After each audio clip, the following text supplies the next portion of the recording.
Hello everyone, in this video I am going to review our reading of the Epic of Gilgamesh. I believe after doing 2 quizzes and writing a response on the epic, you are already somewhat familiar with this ancient work of literature. Let's review what we already know about the Epic of Gilgamesh. So, who is Gilgamesh? He is the king who ruled in the city called Uruk in southern Mesopotamia around 28th to 25th century before Common Era.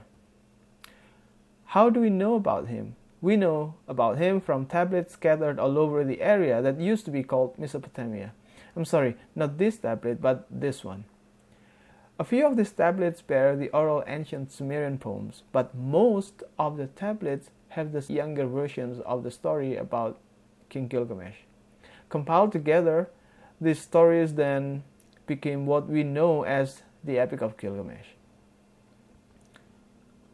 Alright, now let's get to more details of how the story about Gilgamesh eventually got to us.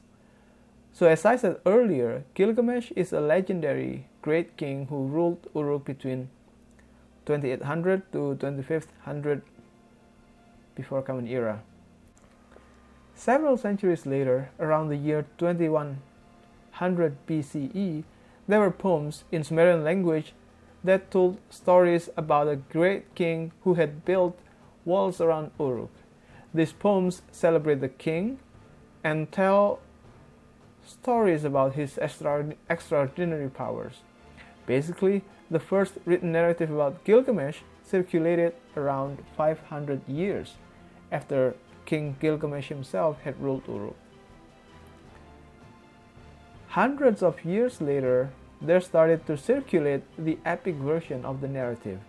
According to sources, these epic poems were narrated orally. Between 1300 and 1000 BCE, a priest called Sinleki Unini compiled what is now known as the standard version of Gilgamesh based on the ancient poems and the oral epic circulating in his time.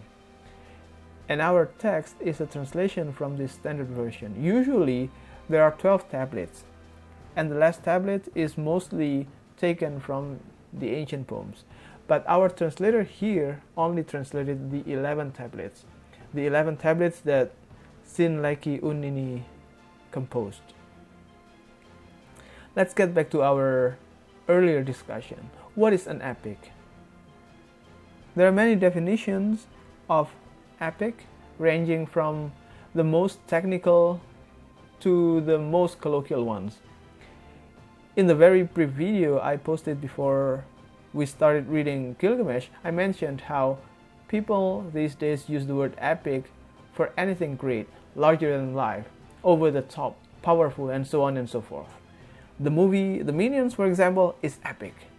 Pulp Fiction, my personal favorite, is also epic. And an elephant that goes water skiing is also epic, and so on. But the technical definition of epic is an extended narrative poem in an elevated or dignified language celebrating the feats of a legendary or traditional hero. That's according to the American Heritage Dictionary.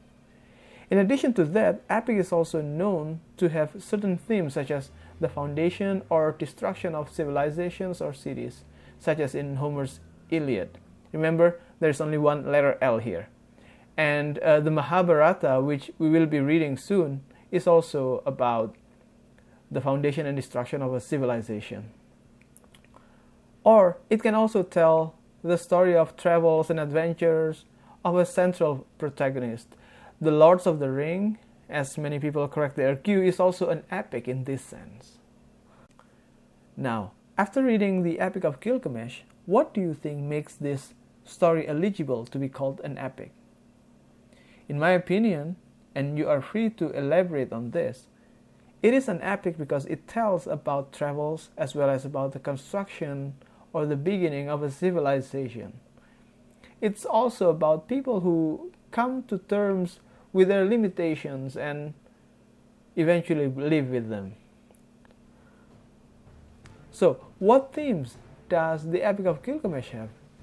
Well, I believe you are already very good at this by now. Alright, now in my interpretation, the first is the contrast between human and nature. This theme is very strong since the beginning of the story. We know that Gilgamesh and Enkidu are two very different people in terms of their origins. Gilgamesh comes from a royal family and Enkidu lives in nature with the beasts. But eventually, as you know, Gilgamesh devises a way to take him out of the elements of nature and be his companion, his sidekick. Or it's also a contrast between human and nature, for example, in the way that Gilgamesh builds walls around Uruk to protect the people from their enemies and also to set them apart from the nature. They live in a city, but the beasts live in the steppes or in the forest and so on. And the second one, which is also very important, is about knowledge and wisdom. In the beginning of the story, we can see that Gilgamesh, in spite of his power, does not seem to have wisdom.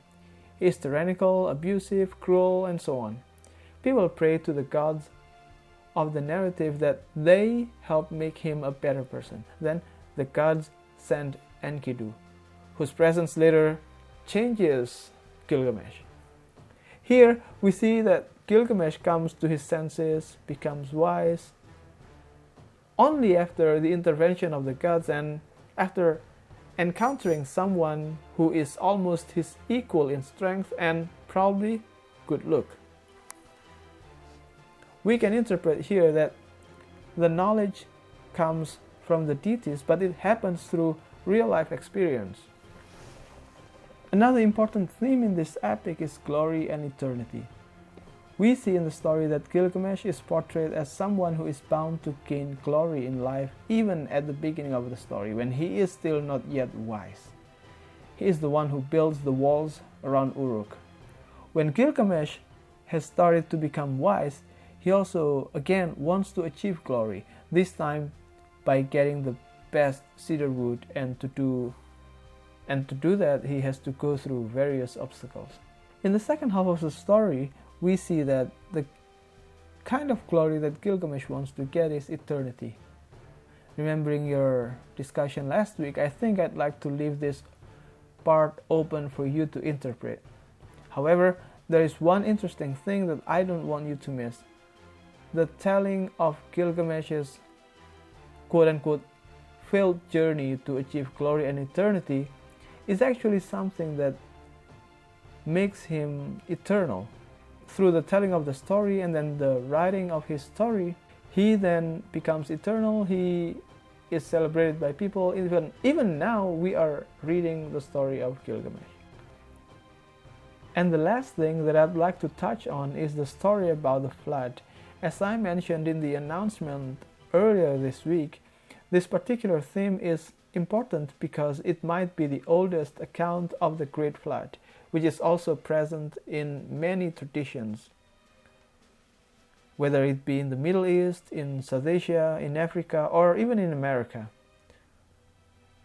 The account of the flood in Gilgamesh is quite popular among other accounts due to its many similarities with the account found in the Hebrew Bible.